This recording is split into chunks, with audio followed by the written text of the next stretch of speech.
Ito naman yung K11 natin na Beretta. K11 7D. Yan yung code natin sa Airsoft. Spring type to spring type. Beretta. Yan. Full alloy din to Full alloy. Ito yung ano natin, yung magazine niya. Saan na ba yung magazine niya? Yan. Ito yung magazine niya, nililiya ko para ikukrom ko. Yan. Kita nyo, full metal. Yan yung design niya, Beretta. Okay? Bali yung mga ano nito may kasama pa rin bala to. 300 grams yung ano. Yan. Baka sa ano, mag-adjust tayo. Baka 200 grams na lang. Depende sa ano. Yan. Ito yung ating K11 DC. Yan. Beretta yan. Pag kinasan nyo yan, yan, ganyan. Tapos, nandito yung safety lock niya. Yan, safety lock. Hindi mo siya makakasa. Yan.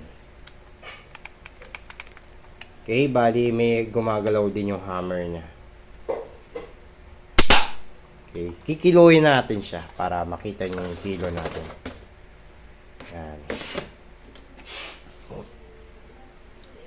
Okay, titignan natin kung ano kilo siya. Bali, medyo mabigat siya.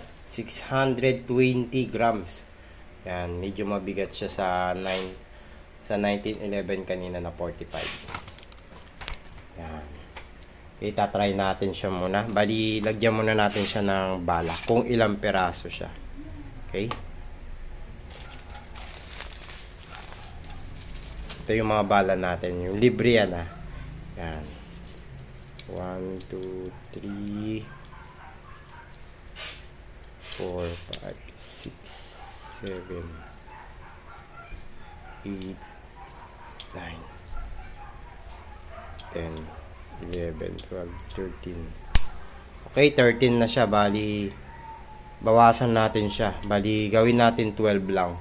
Kasi baka mag-ano na naman. Wag niyong pupunuin kasi mabilis masira yung ano natin. Yung air pump niya. Kasi hindi siya makaka-move ng maayos dahil magkano siya. Yan, bali dapat may laro siya. Andito ganyan ka yung laro niya. Yan. Meron siyang dadaanan yung air pump niya. Yung kumukuha ng bala. Yan. Okay, bali 13 siya na. Gawin niyo na lang 12. Okay? Patry na natin.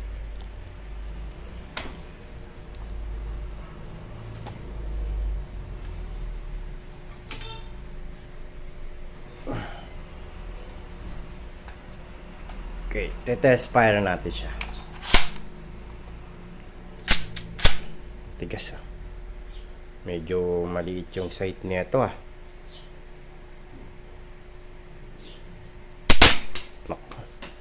Masok din.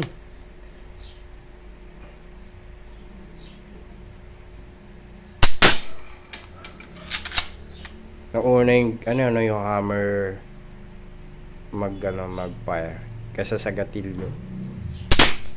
Sok.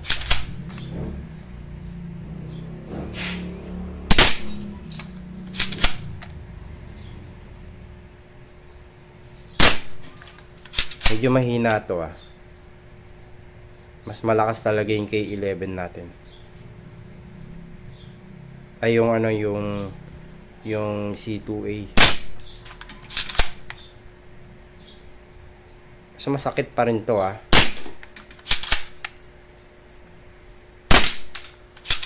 Ayaw niya kasi hindi naka-level yung target natin kaya ayaw niyang Tsaka medyo matigas na rin yung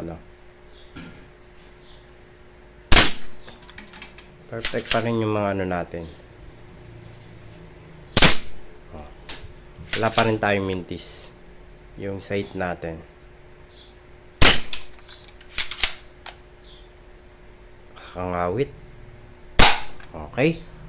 Maganda yung sight niya na nakikita nyo. Okay, bali sa mga gustong bumili na to, ilalagay ko yung link niya. Pwede kayo umorder na ito sa Lazada, Shopee, tsaka TikTok. Bali, wala sa mga wala kayong makikitang picture ng mga ating items. By code lang tayo Code.